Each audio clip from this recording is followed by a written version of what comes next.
Welcome to All In for Estacada Schools. Joined by School Superintendent Ryan Carpenter, we'll be taking an in-depth look into the work, the data, the wins, and the fun that's happening every day in the Estacada School District. Hey, happy Monday, and thank you so much for diving all in for Estacada Schools with me again this week. Today, I'm so excited to dive into some big details on our back-to-school preparations. A lot of hard work and planning has gone into ensuring that your child has the best possible experience and transition into this school year. So buckle up and let's go all in. Here we go. How would your children describe what you do for work?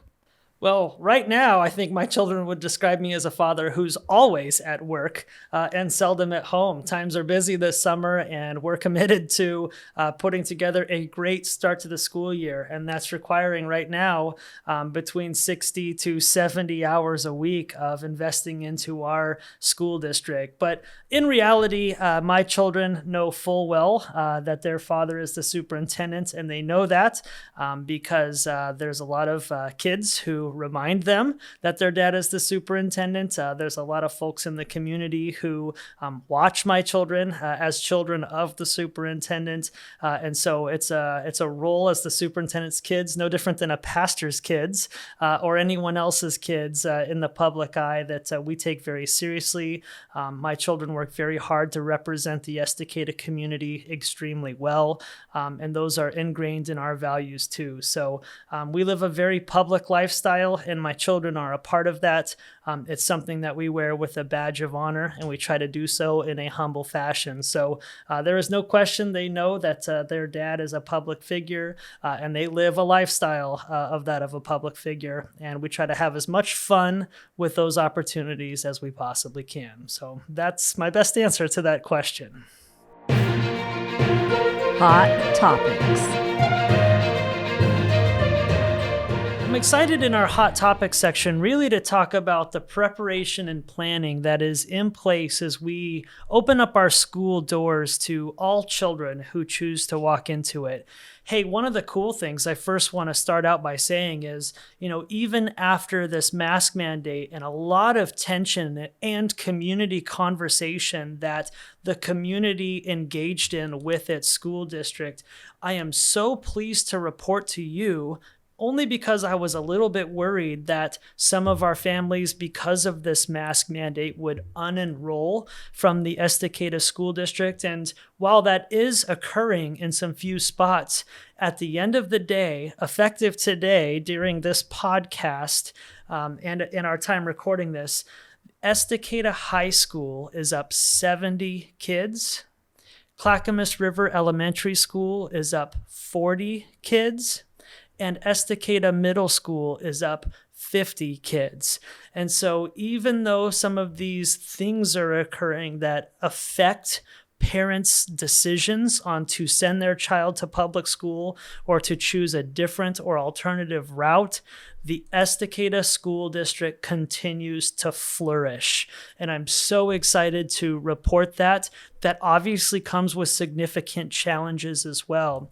I have just authorized, with support from the school board of directors, the emergency hiring of 4 additional teachers, 2 at Clackamas River, 1 at Estacada High School, and also a full-time substitute to be able to cover for teachers who may or may be in and out of quarantine throughout the school year. And so excited about this change. We've been telling you now for the last year and a half our concerns about capacity and growth. Despite the pandemic, despite the face mask mandate, your school district and your community continues to grow. And I'm so proud that these new families and our old families are returning back to the Estacada School District to give their child the opportunity to be successful inside their community school. So I wanted to start with that because the numbers just continue to boom inside our school district, which tells me that as your superintendent, I've got to begin leading a new dialogue about capacity and what our long-term plan looks like for our school district and how we can try to work together to get our community ultimately to invest into a growing, thriving school district. So look more for that. If you're an all-in podcaster with me, I sure could use your help in sharing that story across our community, just how much we are growing and how little room we have for that growth. And I sure would appreciate that. So back to the original hot topic and how we plan to welcome all of our students back. We just got done having a great administrative professional development as all of our principals, vice principals, instructional coaches, special education leaders returned back to campus, our directors. A lot of them worked through the summer, but this was our first or our real official kickoff to the start of this upcoming school year. And it was just such a pleasure to work with such a talented group of leaders and realign ourselves to the mission, the vision, and values that we collectively agreed upon through our strategic plan.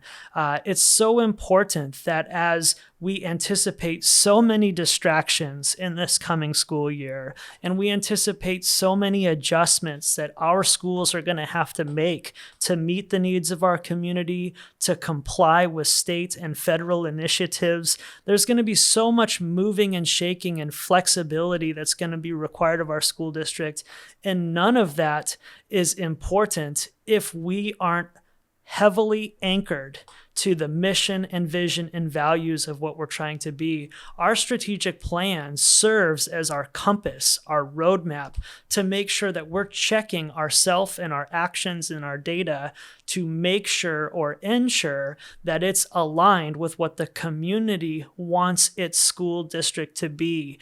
And so I just had so much fun with our leaders as we looked through that strategic plan, as we identified meaningful measures so that we could make sure that we could prove to you and our students and our employees that what we were doing was aligned to the mission, vision, and values of what we're trying to accomplish.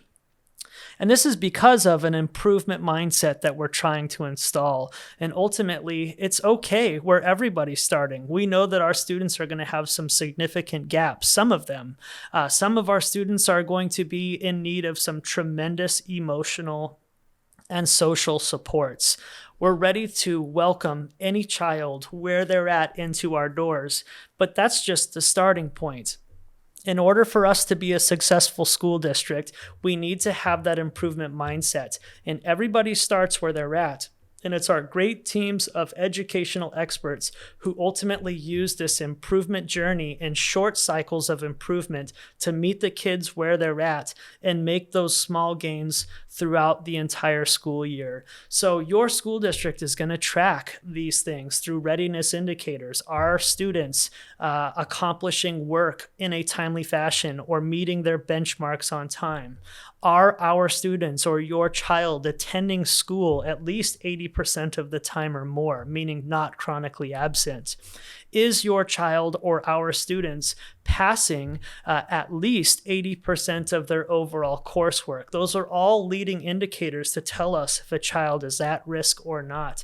And so I'm so excited as we as we encounter face masks and or vaccinations and or quarantining and opening and closing schools and different things that are all outside of our control of the Estacada School District.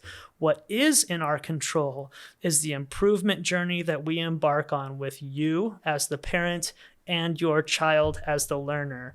And so I could not be more excited and fired up for this school year. And I just hope that you'll come alongside us on this journey as we improve together, not only as a school organization, but as a community as a whole. So that's my hot topic today as we just talk a little bit about this school year. I know this is a little bit deeper than normal, but I just wanted to share my personal excitement with you of the work we're doing to make sure that your school district is as competitive and ready as it can possibly be to serve your child and their specific needs. So let's get fired up and tackle that journey together.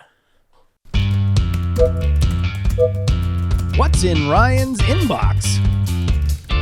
Last week, I received 971 emails, averaging 194 emails per day.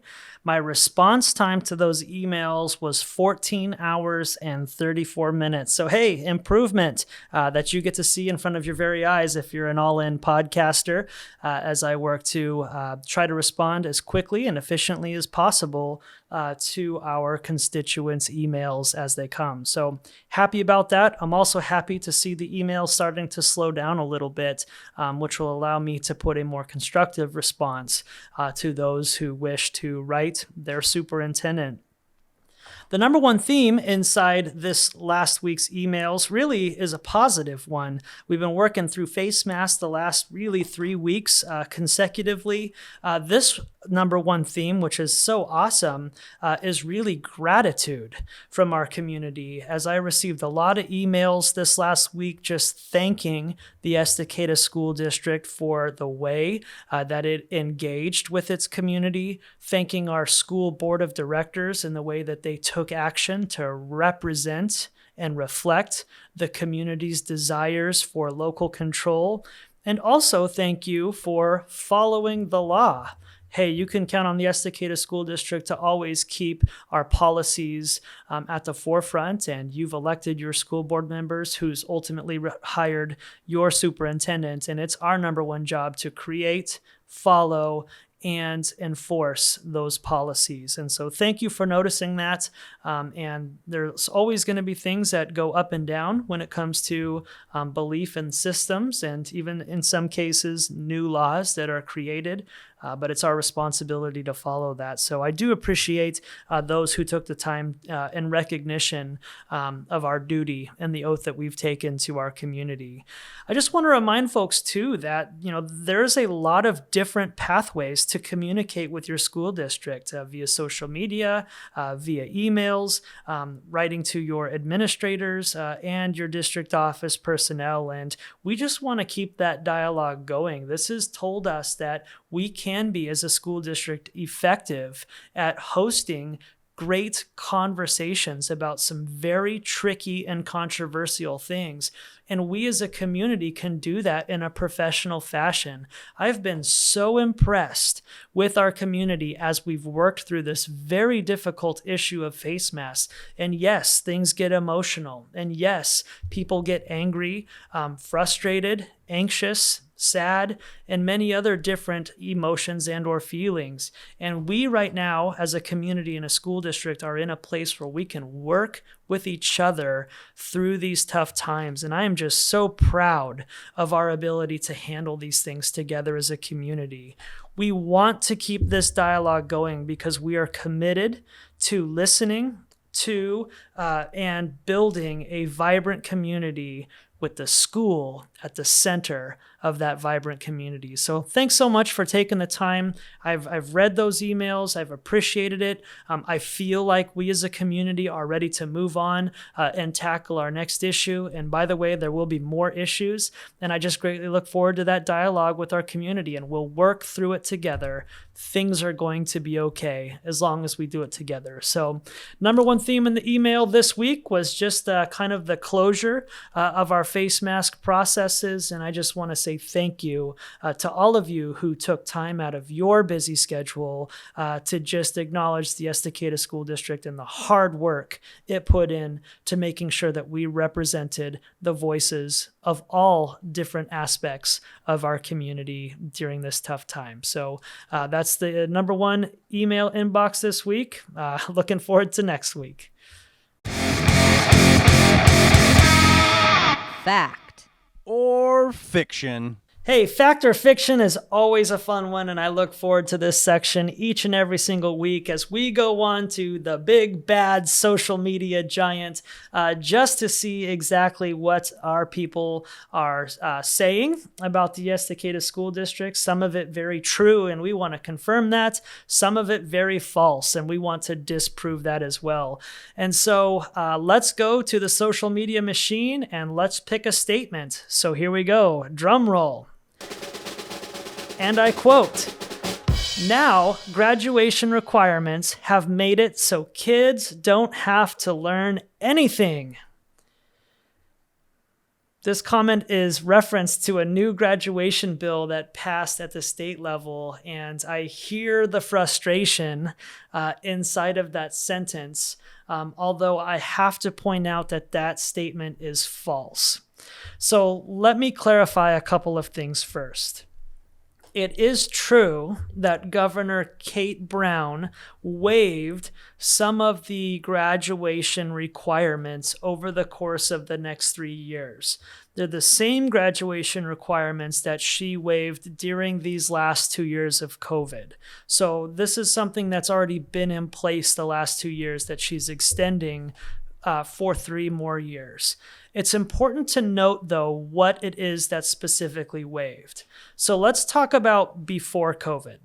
So before COVID, all kids in elementary school, 8th grade in middle school, and 11th grade in high school have to take state standardized testing. This is called SBAC. These SBAC scores are compared school versus school in the state of Oregon and state of Oregon versus other states across the United States who take the state's testing. So we have to take SBAC, the state testing.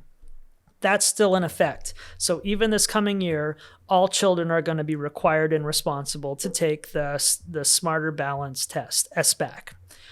However, if a child as an 11th grader, so an 11th grade high school junior, fails that SBAC test in certain areas, math, reading comprehension, or writing, okay, one of those 3 areas. If they fail one of those 3 things, that child then is required to demonstrate before they graduate that they have met those skills inside one of their local classrooms. It's called a work sample. So if your child were to miss or fail or not pass or not score a certain level in, let's say, math, in their senior year math class, they would need to demonstrate those skills in the senior math class in order to meet graduation requirements. So Governor Brown waived the work sample requirement.